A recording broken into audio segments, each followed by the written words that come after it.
दोस्तों, अपडेट थोड़ा सा हटके है लेकिन आपसे जुड़ी हुई है। क्योंकि मोस्ट प्रोबेबली यहाँ पे बहुत सारे ऐसे बच्चे होंगे जो कि ग्रुप डी की तैयारी कर रहे होंगे और अभी तो नहीं, लेकिन जैसे ही आप ज्वाइन करेंगे तो आपको ये पता चलेगा कि जिस तरह की आपकी सैलरी है उससे आपका दिन नहीं कटेगा। तो 8वें वेतन आयोग गठित करने की बात की जा रही है और आपका बेसिक सैलरी बढ़ने की बात हो रही है। अब क्या है यहाँ पे जो मैं देखिए, जो न्यूज़ आई है उसके तहत आप यकीन मानो कि अगर आपका 8वां पे कमीशन लागू होता है जो कि 26 के जनवरी से लागू होना है, 1 साल ही बचे हैं, 1 साल 1-2 महीना और बचे हैं। तो आपका हो सकता है कि अगर लागू हो तो आपकी सैलरी कम से कम, तो मिनिमम की मैं बात कर रहा हूँ, जो अभी आप ज्वाइन करते हैं तो डीए और बेसिक मिला के तकरीबन ग्रुप डी के स्टाफ का कितना मिलता होगा। स्टार्टिंग में काट छाट के जब मैं ज्वाइन किया था तकरीबन 26,000 25,000 ऐसे ही मिलता था। अभी अप्रोक्स आप मान के चलो कि 28 से 29,000 आपको काट छाट के मिलता है जब ज्वाइन करेंगे तो ग्रुप डी। लेकिन जब आपका 8वां पे कमीशन लागू हो जाएगा तो आपकी सैलरी कम से कम तो मतलब कि काट उठ के कम से कम तो 40-42 के अराउंड आपकी मिलेगी और वो जेन्युइन है। देखिएगा, 40 से नीचे अगर कहीं भी आप बाहर जॉब कर रहे हैं तो 40 से नीचे क्या आप कमाइएगा। चूँकि आपकी फैमिली भी होती है, आपको खुद पे खर्चा होता है, मेडिकल वगैरह अलग अलग बहुत सारी चीज़ें होती है। तो मिनिमम कम से कम तो ग्रुप डी का 40 इन हैंड होना ही चाहिए और उसी के लिए यहाँ पे जो एक न्यूज़ आई है उस पर हम चर्चा करने वाले हैं। चैनल पे नए तो सब्सक्राइब कर लीजिएगा। देखिएगा, एक न्यूज़ आई है यहाँ पे, आपको मैं दिखा रहा हूँ कि जो आपका न्यूज़ है यहाँ पे देखिएगा, 29 तारीख के ही डेट में ये आपके न्यूज़ आई है। 8वें पे कमीशन डीए के बाद अब ये बड़ा ऐलान, खुशी से उछल पड़े करोड़ों कर्मचारी, अब 26,000 मिलेगी बेसिक सैलरी। हालांकि न्यूज़ में तो कुछ भी छाप देते हैं, 26,000 बेसिक सैलरी किस पॉइंट ऑफ व्यू से ये छाप रहे हैं वो अलग मैटर है। लेकिन हाँ, कम से कम तो आपका 50% भी अगर मर्ज होता है तो आपका बेसिक कितना हो जाता है, 18 + 9 या आप यहाँ पे 8 दूनी 16 17 27,000 तो मिनिमम आपका बेसिक हो जाता है। जो कि 7वें पे कमीशन में ही बोला गया था कि हम 50% डीए होगा तो मर्ज कर देंगे।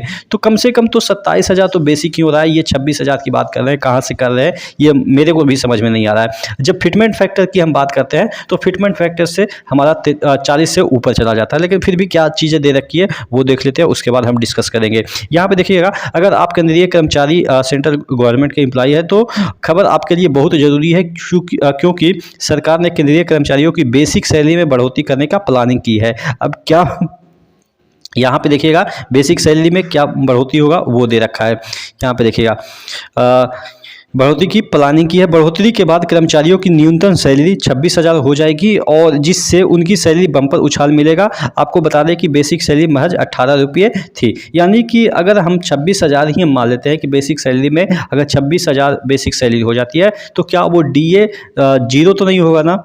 तो नहीं होगा। तो अगर इस पे 53% अगर आपको डीए मिल रहा है तो अच्छी खबर है कि हम बेसिक को चलो मान लेते हैं कि 26,000 ही बेसिक कर दे, लेकिन डीए वही 53% उसको चेंज ना करे। वो तो चेंज होती रहती है, यानी कि समय समय पे 6 महीने के बाद चेंज होती रहती है, लेकिन इसको घटा के 3% ना कर दे, चूँकि 50% इसमें मर्ज ना कर दे। तो अगर मर्ज करती है तो आपका बेसिक सैलरी कितना हो जाएगा, 27,000 और 27,000 पे 3% डीए। उसके बाद जो आपका एचआरए वगैरह है जो भी है वो मिलता रहे। उसके बाद अगर हम बात करें कि जब ये मर्ज होगा तो आपका, अगर हम बात कर लेते हैं कि 2026 से होगा, तब तक डीए भी कितना हो जाएगा, कम से कम तो इधर 4 दूनी 8% ये बढ़ेगा और तकरीबन 8 और ये हाँ 8%, 8 और 3 आप मान के चलो कि 10% डीए। तो यानी कि 27,000 बेसिक और 8% डीए जनवरी 2026 में, तो ठीक ठाक ऐसा सैलरी माना जा सकता है। लेकिन ऐसा कुछ भी यहाँ पे नहीं दे रखा है। यहाँ पे सिर्फ और सिर्फ ये दे रखा है कि 26,000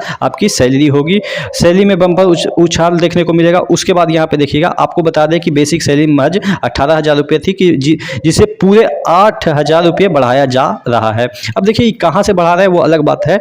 बताया जा रहा है कि, एक मिनट थोड़ा सा यहाँ पे बेसिक सैलरी में आप देखेंगे कि 8,000 रुपये की बात कर रहा है, जो कि कहीं से भी लॉजिकल नहीं बताया जा सकता है। बताया जा रहा है कि सरकार जल्द ही फिटमेंट फैक्टर को बढ़ाने की मंजूरी दे सकती है। यानी कि अगर फिटमेंट फैक्टर से बढ़ेगा तो सरकारी कर्मचारी लंबे समय से न्यूनतम बेसिक 18,000 रुपये से बढ़कर 26,000 रुपये और फिटमेंट फैक्टर 2.57 से बढ़कर 3.68 गुना करने की मांग कर रहे हैं, जिस पर इसी सप्ताह फैसला आने वाली है। यानी कि इसी सप्ताह इस पे फैसला होगा और कितना इजाफा होगा इसमें ये बता रहा है इतना इजाफा हो सकता है।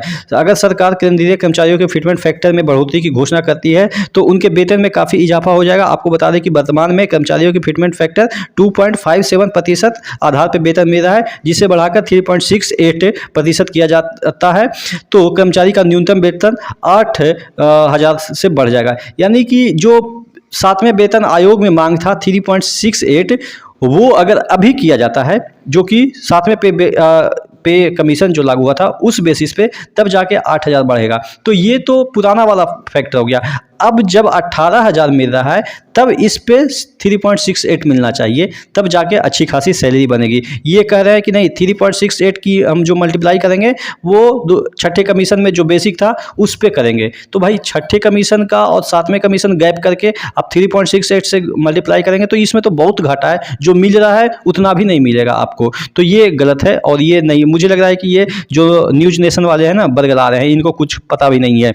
तो कर्मचारियों की न्यूनतम बेसिक जो है वो 8,000 रुपये में वृद्धि होगी। इसका मतलब यह है कि केंद्र सरकार के कर्मचारियों को न्यूनतम वेतन 18,000 से बढ़ाकर, वही मतलब कि घिस पीट के वही लिख रहे हैं 18, 26, 18, 26, यही चीज़ें इनको लिखना आ रहा है और इसके अलावा ये कुछ जानते भी नहीं है। यहाँ पे क्या कैलकुलेट किया है देखिएगा।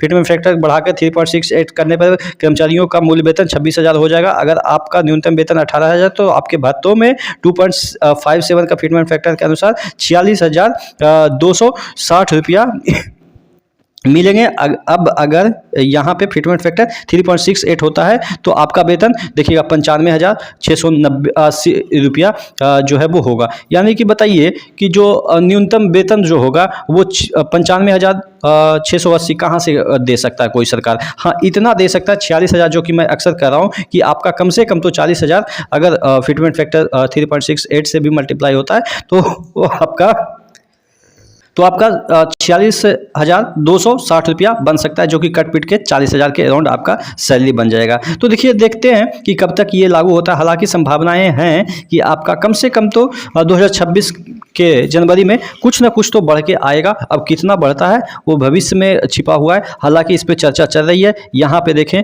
तो यहाँ पे बताया जा रहा है कि अगले सप्ताह कुछ ना कुछ इस पर अपडेट आने की संभावनाएं हैं। आप क्या समझते हैं? नीचे कमेंट बॉक्स में कमेंट करके जरूर बताइएगा कि क्या सरकार चाहती है कि आपका जो वेतन है, जो कि कम से कम मिनिमम, मुझे तो लगता है कि कम से कम तो 40,000 इन हैंड होनी चाहिए। एक सरकारी कर्मचारी का एक अपना होता है कि चलो एक डेकोरम होता है कि आप कहीं भी जाते हैं तो कहता है कि ये नहीं, चलो गवर्नमेंट एम्प्लॉई है, तो उस तरह का आपके अगर नहीं इंसेंटिव मिलते हैं तो थोड़ा सा बुरा लगता है। बट अब 10 साल होने को भी हैं। जब 7वां पे कमीशन लागू हुआ था तो 2016 था, अब 2026 आने वाले हैं, तो 10 साल के बाद कुछ ना बहुत सारी चीज़ें चेंज हो जाती है। तो ये भी है कि सैलरी भी चेंज होनी चाहिए। इवन आप देख रहे हैं कि डीए भी अब बढ़ रहा है तो 3% के हिसाब से बढ़ रहा है। अगली बार जब डीए बढ़ेगा तो उसमें भी जिस तरीके से अभी डेटा आए हैं उसके अकॉर्डिंग भी 3% ही देखने को मिल रहा है। तो देखते हैं कि क्या होता है। आप जरूर कमेंट करके बताइएगा। नेक्स्ट वीडियो में मिलते हैं, तब तक के लिए जय हिंद।